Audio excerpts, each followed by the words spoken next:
A very good morning, class. In the last class, we saw how the country is subdivided into part into central and the state government. Central and state government. Today we are here to talk about the parliament and its two subdivisions. How is the parliament subcategorized?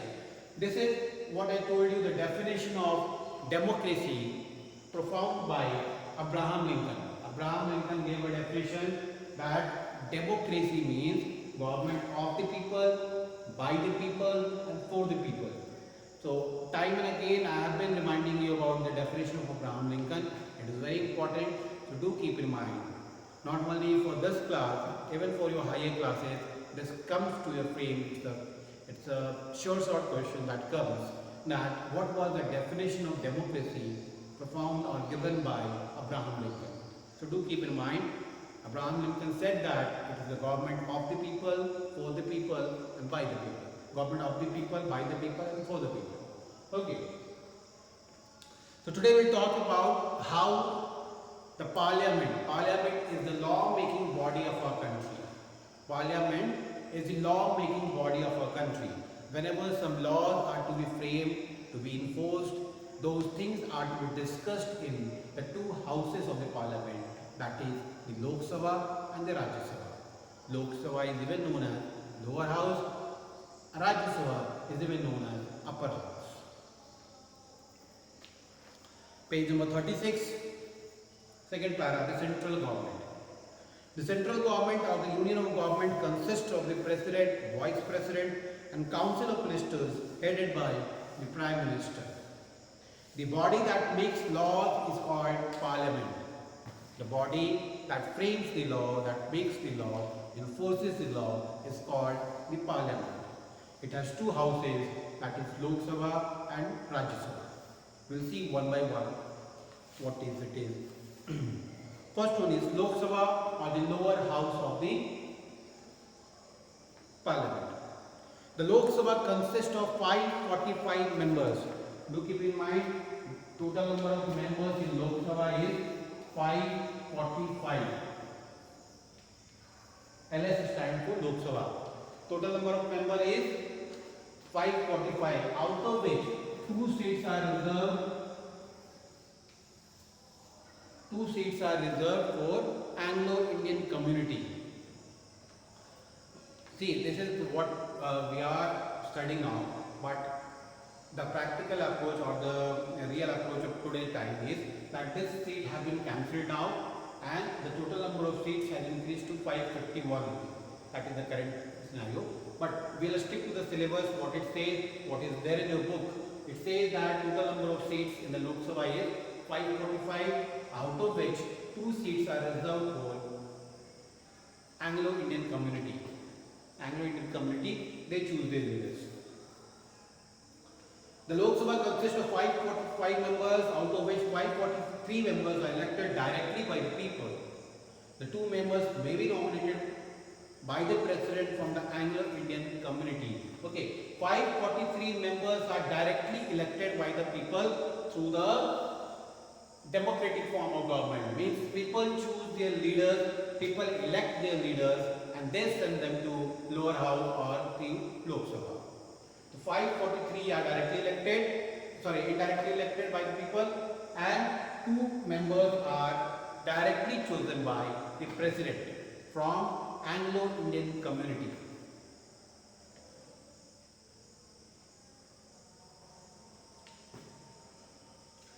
If it is not adequately represented in the Lok Sabha, citizens who are 18 years and above can vote and elect their representatives. These representatives are nominated by various parties.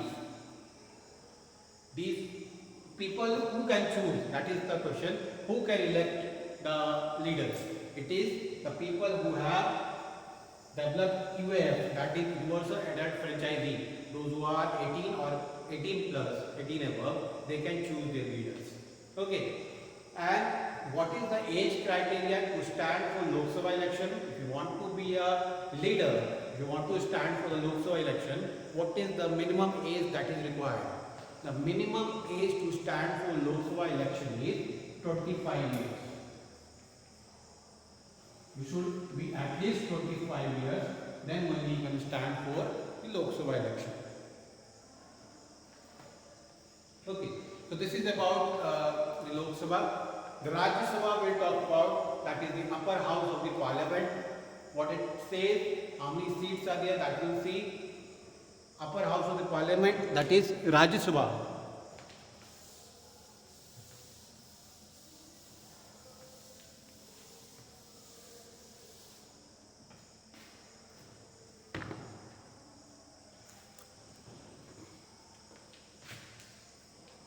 See, RS stands for Rajya Sabha.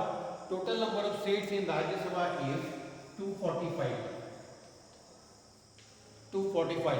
Again, there is a bifurcation in this. 245 is broken down into 233 and 12. 233 and 12. Okay. These 12 people are directly chosen by the president. President has the right to elect these 12 people. Now, who are these 12 people?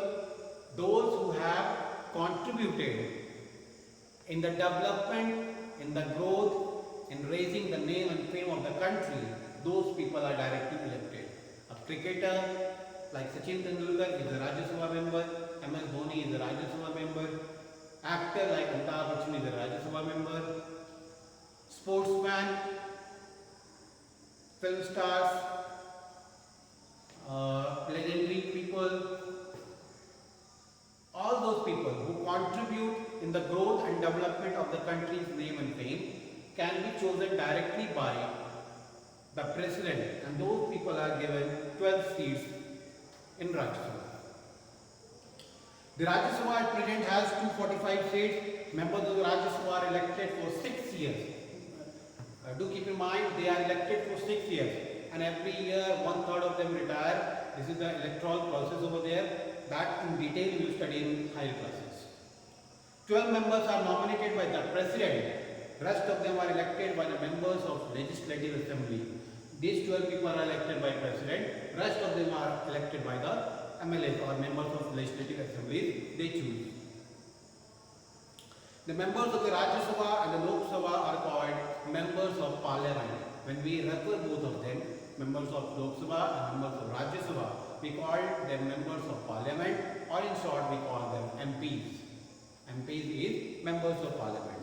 The members of parliament and the state legislative assemblies elect the president of India, and these MPs and MLAs together when they come, they choose the president of the country. The president is elected through the MPs and MLAs vote. The president is the head of the state. The president is the head of the state. Okay, the first citizen of the country is the president. Okay, president has a higher power when we talk with reference to or in comparison to the prime minister. The prime minister is the leader of the political party which has majority in the Lok Sabha. He is most powerful minister and the real head of the government. Now here the real head of the government means that since prime minister is chosen by the people, by the members of the parliament, okay, so he is actually a minister of council of ministers, means a group of ministers who are working for different posts or for different departments. He is their head. Like a person A is working for health minister, person B is working for finance minister, person C is working for education minister. So all these people together are represented by one person, and that one person is the prime minister. So that is why he is called the real head of the government. The prime minister chooses ministers of different departments like home, defence, agriculture. A council of ministers is formed and responsible to the parliament. That is why prime minister is called the head of the council of ministers. Head of the council of ministers. When different ministers who are working in different departments, their head is the prime minister. But the president is the one who frames rules and regulations, who is more powerful than the prime minister. The constitution gives higher power to the president in comparison to the prime minister. Prime Minister basically belongs to a political party which is in function, which is at the central level, but in case of President, it is not a mandatory term. The President is the first citizen of the country, whereas in Prime Minister there is no as such thing. So in detail we will study the electoral process, how the Prime Minister is chosen, and what are the duties or what are the powers that a Prime Minister have. When you move to the higher classes, in civics part, you will study these things. So class, I will stop over here. In the next class, we shall talk about the state government and the judiciary system of the country.